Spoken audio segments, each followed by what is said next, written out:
Hey everyone, welcome to another video of Flight Simulator 2020. In today's video I'll be doing a user, or should I say a requested video for, let's see, James Tebedino.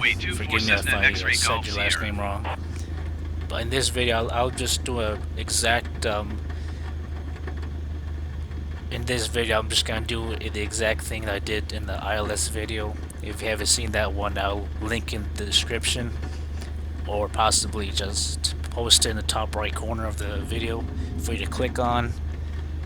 What James requested was to do a procedure, possibly an ILS from Kilo India Kilo India Sierra Papa to Kilo Foxtrot Oscar Kilo for KISP. That was Long Island MacArthur Airport. That's a Class Charlie airspace to Francis S Gabreski Airport. That's a Delta Airport, if I'm not mistaken. So yes, we'll be doing, for today's video, we'll be doing a quick trip from between those two airports, with addition to something that would probably be a worse experience for new IFR students. Complete IFR, including rain in the background. I mean, it's amazing how Microsoft is capable of replicating or putting the exact sensation in the actual aircraft, like as if you're in the rain. I mean, I can feel it. I mean, the sound and everything is just beautiful. So enough with that talk. We're just gonna set her up real here. We're gonna set her up. So for this departure, I decided to use what we call at the India Sierra Papa. So what I'll be doing is a departure procedure, which is called Long Island 7. Since we'll be departing runway 24, we're just gonna follow what we call the departure route description.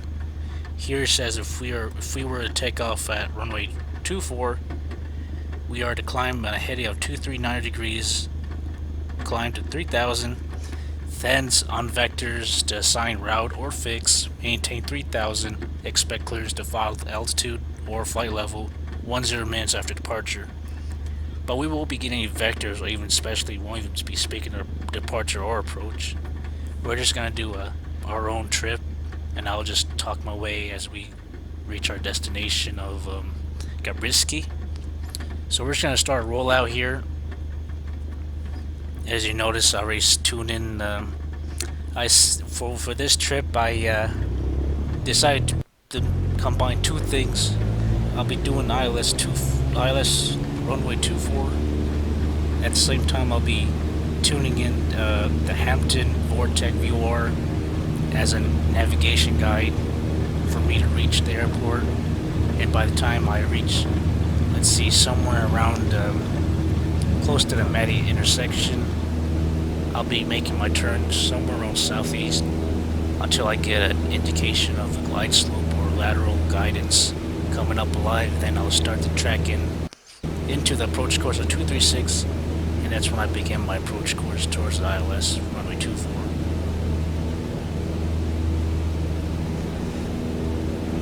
So, like I said, the departure procedure for Long Island MacArthur is to continue climbing up to 3,000 on a heading of 239er. Once I reach the altitude of 3,000, I'll just resume my navigation, which is somewhere northeast. But once again, like I said, I'm just navigating using the Hampton VOR Vortex.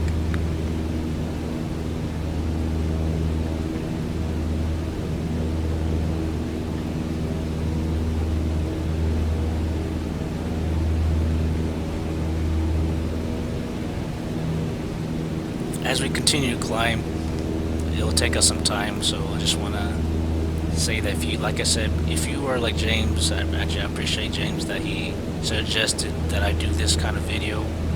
If you have any questions, please don't hesitate to leave in the comments, or especially if you want any requests, such as flying over Area 51 or some sort. Please be my guest. I'll do anything in order to explain something clearly, or is there anything, if there's anything you're stuck in and you require explanation, once again, leave in the comments. I'll read through it, and I'll possibly do a video on it, just like I did with James's request.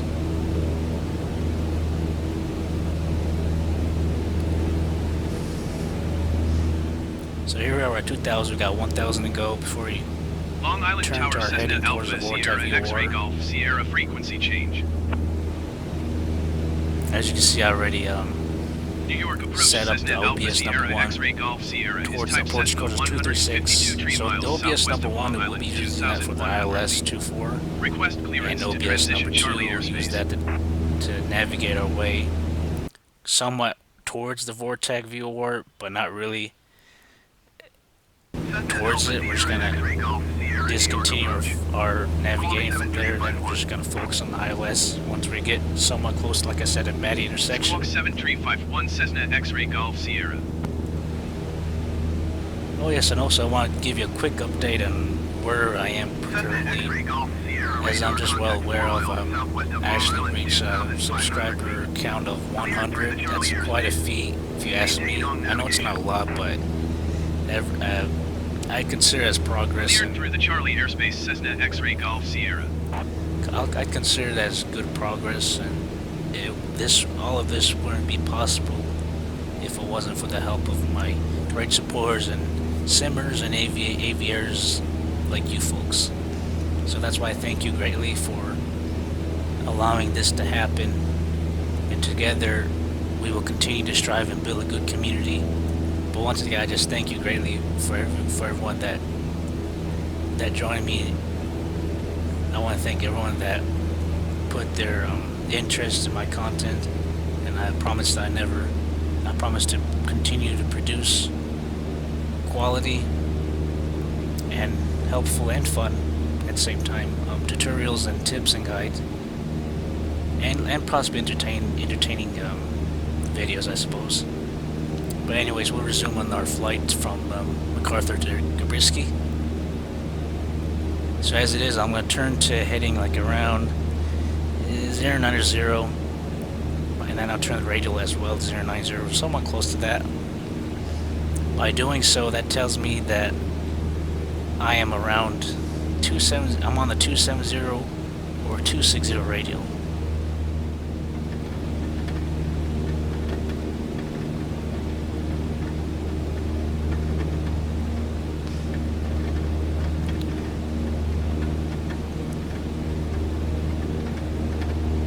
So as it is, so you're gonna see that on OBS number 2, I set the radial as 090. So if I am to be on the correct course, I would have to make my turn around 090, 100 heading in order to establish so I can make sure that the lateral needle is centered, which I will do right now. I'll make my turn right there. And now, once again, the VFR map will be used as a visual reference. I'm not looking at it. This is for you guys to get an idea where I am in terms of location, my position. So yes, like I said, if you maintain like around 100, 090, you'll be able to continue your path towards the vortex VOR. But once again, I already told you, I'm not going to that station. I'm just guiding my way until I reach to the vicinity of the ILS glide slope area.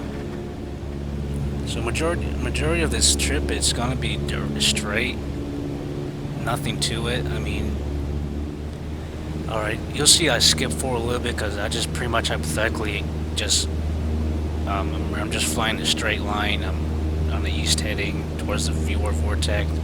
So I really kind of like had to cut that out because it was just a straight flight, nothing different happening. Just I'm just casual cruising. That's all. I was pretty much cruising at 3,000 on the heading of 090. So I just want to edit that part out just to give you the real nitty-gritty of the ILS runway 24 that I want to show James and also everyone else.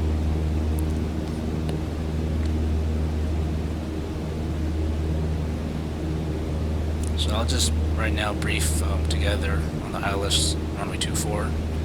So our localizer / DME is Foxtrot Oscar Kilo, frequency 11.7.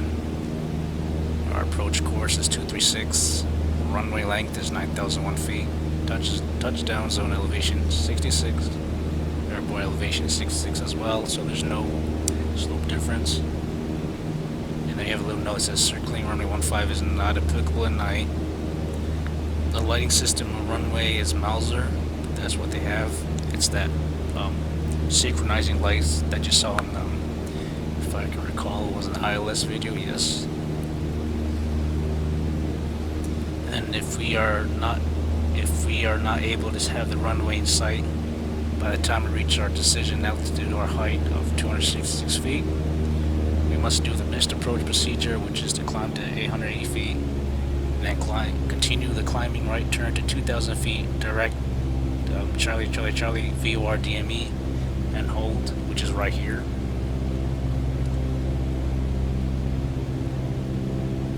And of course you have an alternate missed approach fix if ATC has an amended procedure for you. So, and then we're going to continue downwards. So our final approach fix is spree. I have to be around 1,500 feet in order, nothing less than 1,500 feet, in order either the glide slope become alive, or I just reach that point and I can continue my descent towards my decision height or altitude of 266. So as you're going to notice, the OBS1 is starting to become alive. The lateral vertical guidance are apart, so that tells you you're going to get some input coming in soon, momentarily. So right now I'm somewhere around the vicinity of either Maddie intersection or the glide slope area. So my only indication that I need to know or see is that either lateral glide or the vertical needle to move, and I'll make my turn towards southeast, south, somewhere around that. And then once the lateral localizer guidance comes alive, it centers in the middle, I'll just follow it all the way towards the heading of approach course of 236, and then I'm just going to wait for the glide slope to become active, and I'll follow my way downwards. And then from there, I'll start my descent from there since the glide slope's active. So as you can see, the vertical needle is alive, it's going upwards now. So we have glide slope indication. So I'm probably going to turn the heading of south-southeast, so I become established on the localizer. So I'm going to pull power back slightly. So here we have the lateral needle coming alive, so we're going to make our turn to approach curve 236, 240, somewhere around that neighborhood. And then right there we're established now. All you gotta do is wait for the vertical needle to come downwards. Now here's a hint once again. I probably said an ILS video, but I'll say it here also. If the needle's above you, stop descending.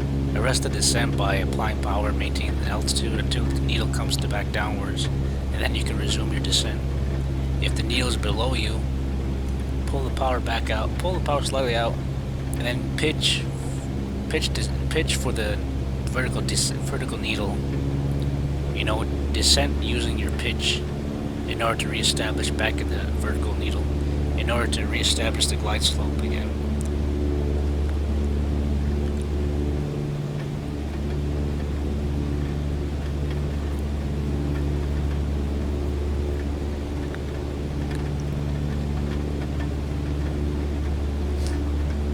So here I'm already established.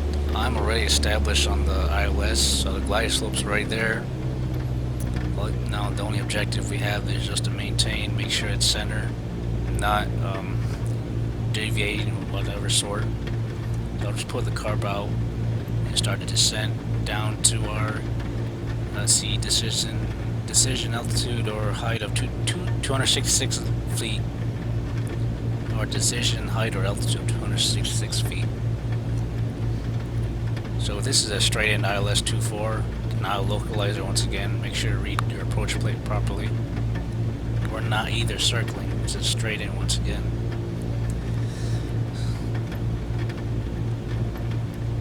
So we're just going to continue our descent. Make sure it's nothing more than 1,000 or else it's unstable. Just correct it quickly.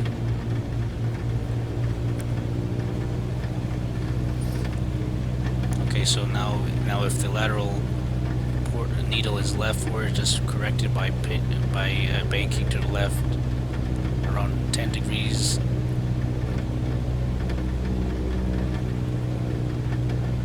And once the needle's back center, just resume back to your normal approach course of 236.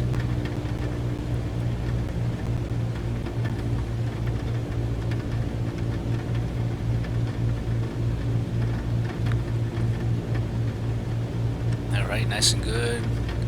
As you can see, there's no visual reference whatsoever besides the VFR map. But once again, I'm not looking at that. That's for you guys to look at as a reference. You're gonna notice that momentarily I'm gonna cross over Spree. Well, that's the final approach fix. That's usually where the glide slope's alive. But since we already got indication of it, we can start to set anyways regardless.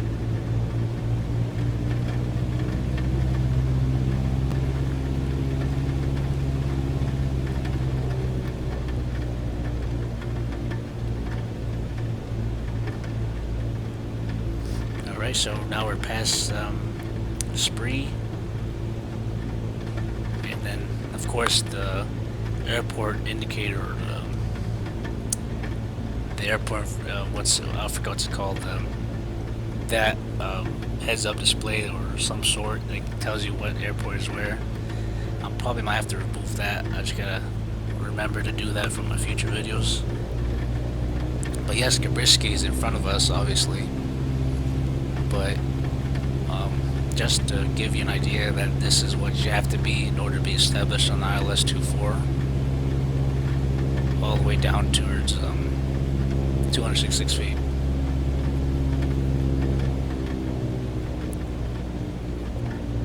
So once again, if the lateral needle's on your right, just compensate, correct it by applying like 5 to 10 degrees right until it's center, then go back to your normal approach course 236.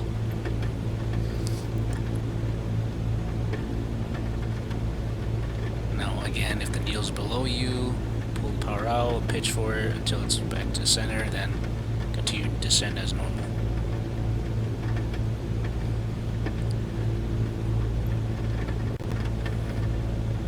Alright, so I believe I see the Mauser, but that doesn't really mean anything.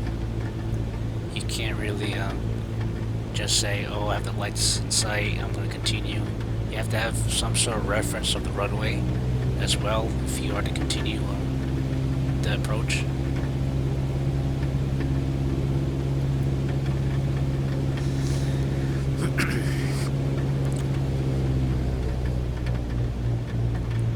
Alright. Okay, now we got some ground reference slightly. Alright, there we go.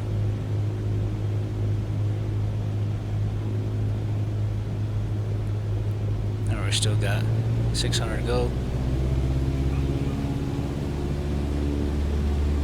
Alright.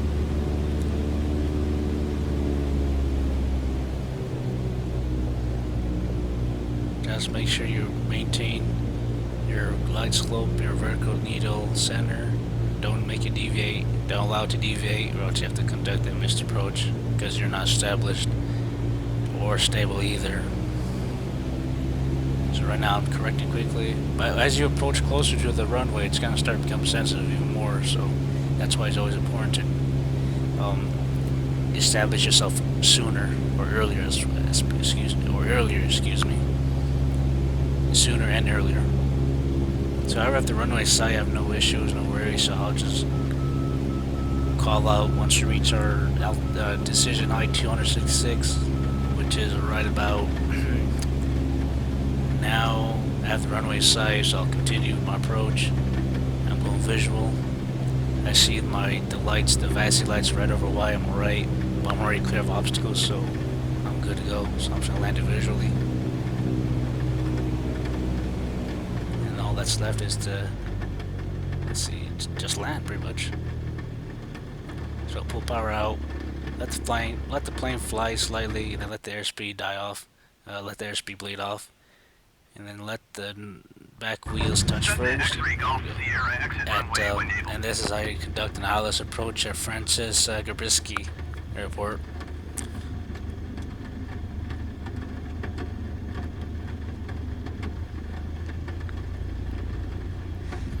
just like James, if you have any questions or suggestions, feel free to leave in the comments below, and I'll look into it. Just like I did with today's video, this was requested by James himself, and once again, I thank James for him requesting and suggesting this kind of video. 121.8 Cessna X-ray I Golf mean, Sierra. I bring joy. I feel joy that I'm helping the community at a certain aspect, how to conduct certain procedures, and tutorials as well. If you like what you're seeing, consider liking, and then if you enjoy the content and want to see more videos in the upcoming future, then please consider subscribing. That would be greatly appreciated. I'll be seeing you guys in the next video.